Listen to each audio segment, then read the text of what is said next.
ఇక దేశవ్యాప్తంగా కులగణన నిర్వహించాలని కాంగ్రెస్ సీనియర్ నేత విహెచ్ అన్నారు. ప్రధాని మోదీ ఓబీసీ అంటారు కానీ బీసీలకు చేసింది ఏమీ లేదని విమర్శించారు.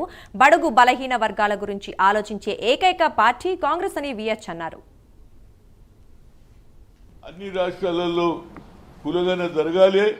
9th షెడ్యూల్లో పెట్టి తప్పనిసరిగా దీన్ని కాన్స్టిట్యూషనల్ రైట్ తీసుకొస్తే అన్ని రాష్ట్రాలలో ఉంటుంది. నరేంద్ర మోడీ తనకు తాను ఓబీసీ అనుకుంటాడు కానీ ఇప్పటి వరకు ఓబీసీలకు ఎలాంటి సాయం దొరకలేదు. ఇప్పటికన్నా రాహుల్ గాంధీ ఆలోచనను ముఖ్యంగా దేశ ప్రజలకు తెలవాలి.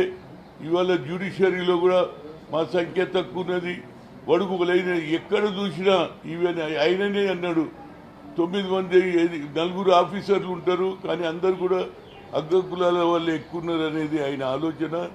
దీనికి తప్పనిసరిగా ఒక పెద్ద ఎత్తున మీటింగ్లో ఢిల్లీలో పెట్టాలి, ఎక్కడ పెట్టాలి అన్నారు కానీ మెజార్టీ వాళ్ళు ఏమన్నారు అనేది ఢిల్లీ సెంటరు ఈడ పెడితే యావత్ భారతదేశం తెలుస్తుంది. ఆ తర్వాత రాష్ట్రాలలో కూడా పెడతారు. ఈ లోపల మేమందరం కూడా తప్పనిసరిగా అరే బడుగు బలహీన వర్గాల గురించి ఆలోచన చేసే ఏకైక నాయకుడు.